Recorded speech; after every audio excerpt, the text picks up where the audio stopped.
Okay, so tell us, first of all, why do you hate Detroit? I hate Detroit because of how complicated it is and how difficult it is for people who are from here to find opportunity. So it it's complicated based upon the environmental situation to escape kind of the inner city and poverty. I say that the walls are higher in the hood. They're harder to see over and they're harder to get out of. For things like median household income, those are some of the things that you mentioned. The number of people living in poverty, single parent homes, the unemployment rate. All those things affect you? I grew up on Joy Road in Greenfield, in a very low income neighborhood where we didn't have our grass cut, where we have blighted homes now. I just moved out, I'm 28 now, I moved out of that neighborhood when I was 25. So it affected me for my entire life. I'm not just saying it from outside. And I still live in Detroit. I moved closer to downtown, but I'm still here. And growing up, I watched young kids with great aptitude kind of fall victim to either the allure of the street or lose motivation due to how difficult it was to find opportunities, to find jobs. When you know a young kid who in the third grade was reading at a sixth grade level, but now he doesn't have job opportunities, that's not his fault. The problem was that he looked for opportunities. They just weren't there to grab onto. And that's the kind of stuff that I hate. It drives me crazy. You also talked about the education system, and you specifically say Detroit's education system is screwed up. Explain. It's screwed up. I know when I was going to school, my school is now closed, like many others, on Joy Road in Coyle. I went to Parkman Elementary. And we weren't allowed to take our books home. I remember that very vividly because I was thinking we had to take our books home for homework, right? It kind of defeats the purpose to not be able to take your books home. But I was validated when I saw a few other people comment. I had one guy comment, I didn't even know you were supposed to be able to take your books home. So this isn't a story that's just specific to me or my school. This is a region-wide deficit. That's screwed up. Also, in terms of what there is to do in the city of Detroit for people who want to find artistic ways to develop some talents that they might have. You specifically say that the lack of outlet and recreation is staggering here in Detroit. You know, in the past, when the Motown era was big, and we talk about this in my office quite a bit with my business partner and others, when a lot of people grew up with pianos in their homes. And they mentioned it was a book that came out that talked about how there was such great art in the city. Everybody had a piano in their home, and art and music was encouraged. Now, if you have to go learn how to play the piano, and even though I have a piano in my home, I learned how to play the piano out of the city. And most people have a similar experience. If you don't have either the resources, the wherewithal, or the opportunity to go out of the city to learn how to play the piano, where do you learn? It is frustrating because I know a lot of artists, people who, through sheer force of will, are redefining their artistic, their illustration, painting, music, rap, singing, jazz. I know a young lady that plays the cello who's from the hood. Who would know? I have a friend who has a space called the Yellow Wall. Many people know about it, and they have lots of art shows. And they have a lot of people that come and they speak and they perform and they art, right? And they express. But the way they do that is they create an opportunity and a place for themselves. There's an art gallery on 7 Mile near Telegraph in an area that you wouldn't even know that happens. And it's exciting to see the young people decide to take charge where the opportunities lie. Why did you write this blog? Because I was pissed off. I wrote this blog because I say I hate Detroit all the time. I've been saying it for about 10 to 15 years. And most people, literally 5 to 6 years ago, completely agree. When you say I hate Detroit maybe 10 years ago, nobody would bat an eyelash. People would be like, yeah, I hate Detroit too, it's dangerous. Now it's taboo. Now it's become this, how could you say that? We love this place. I was on a panel about Detroit grit, like the grittiness that it's required to be a Detroit entrepreneur and business owner.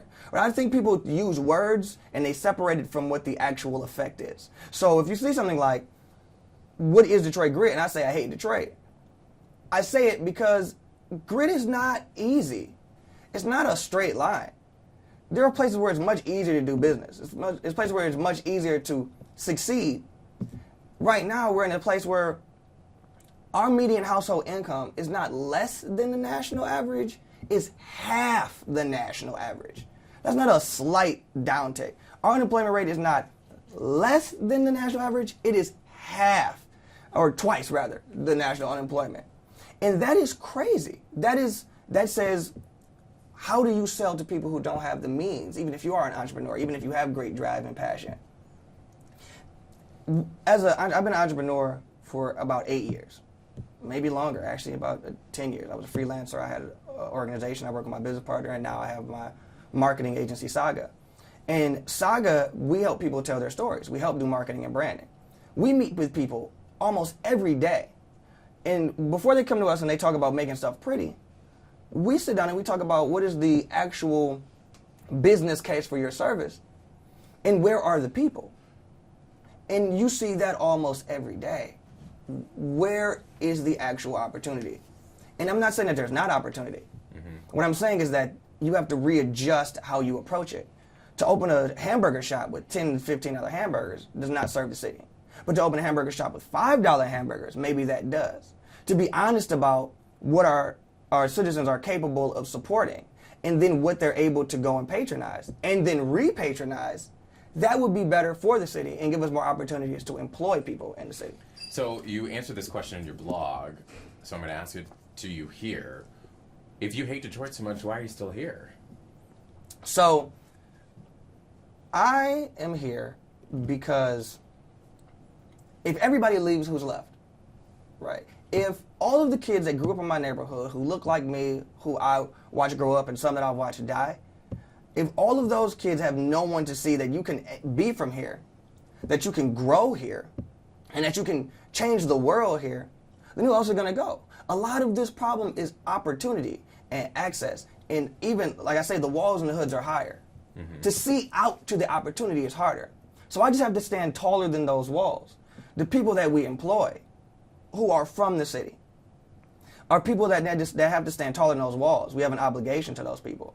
And working with the clients that I work with, where that's Detroit Central City, that helps homeless people and veterans and people who have substance abuse issues get the help they need and go from being literally homeless to having their own funds. Or the project that I'm working with now, which is the Detroit 67 project, which is not the play, interestingly enough, but is a project by the Detroit Historical Society with Marlo Stoudemire and Bob Burry. What they're doing is creating an opportunity to have genuine dialogue around how did Detroit get where we are, who are the players, and why is that important. Now, my company is handling the narrative on that, and so I feel a great sense of duty to genuinely help tell authentic Detroit stories. And I think it's kudos on them to hire an agency like mine that's young to help tell that story from an authentic standpoint. So basically, you're here in Detroit, hate the city, but want to show people that you have to create your own opportunity here. Sort of. I think that we get lost in the narrative of the individualism kind of situation. I think that it is our obligation and duty to actually reach back and help actively. Okay. It's not my job to stand and say, hey, look, I did it, you can do it too. It's my job to do it and then hire people and then give them opportunities and then connect them to other people that I know who have also had those opportunities. How do you feel when people say they love Detroit? Drives me nuts. It's one thing to love Detroit if you genuinely do. I think there are really, if you look at something like the Osborne Neighborhood Alliance, they really do love Detroit. They're really in the city working and doing Greening the Detroit Project, even the 67 Project. People really do love the pieces. Even Detroit Experience Factory, where they're going and doing tours and talking about it with Jeanette Pierce. But if you just attend Lions games and wear Detroit versus everybody's shirts, and you don't raise your kids here, you don't send them to school here, and I understand why you don't, because it's hard. But you don't necessarily love the city. You love things that are in the city. And that's different, and it's okay. It's okay for you to say, hey, I love the Tigers, but I don't love Detroit. I believe you. What I don't believe is if when you come here once every 4 months, and then you say, oh no, I love the city. You don't love the city any more than you love New York. It's like... Interesting. Did you expect the reaction that you've gotten from this? I don't think I expected the positive reaction and the amount of reaction. When I posted it Monday morning at about 12:30 a.m. I work a 16-hour shift or so in my office. But when I posted it at 11:30 or 12:30 rather, I thought within my head that I just torched my career. It was really funny. And in the morning, when I woke up, I had about 100 reads and 4 or 5 positive comments. And I said, this is really interesting. When I posted on Facebook, it went gangbusters, right? 55,000 views later. 95% of people are saying, this is what we've been always thinking. I had people who left the city, who said, I love and hate my city. I have people who have been posting on our Facebook and my Facebook and saying, we have always had a love-hate relationship with Detroit, and we just had no way to express it. I've had people send me inbox messages and say, thank you for articulating ways that I felt for so long and didn't know how to express. If downtown Detroit, Corktown, Midtown are 5% of the city, that means that 95% of the city is experiencing this love-hate relationship. And that is an overwhelming population to ignore for you to feel comfortable. Right. And I don't think that the comfort is worth the dishonesty. Gotcha. So what would you rather people say? Last question.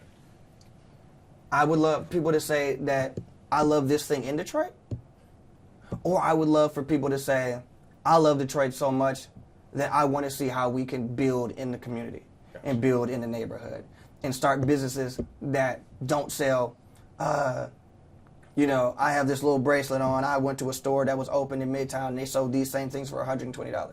If you were here for the city, you would sell them for $10. If you wanted to open a coffee shop, then you'd sell it for $3. If you wanted to open a hamburger shop, you'd sell those for $5. You'd sell shirts for $20, not $150. Because that's not for the citizens of Detroit. Gotcha. Very well said.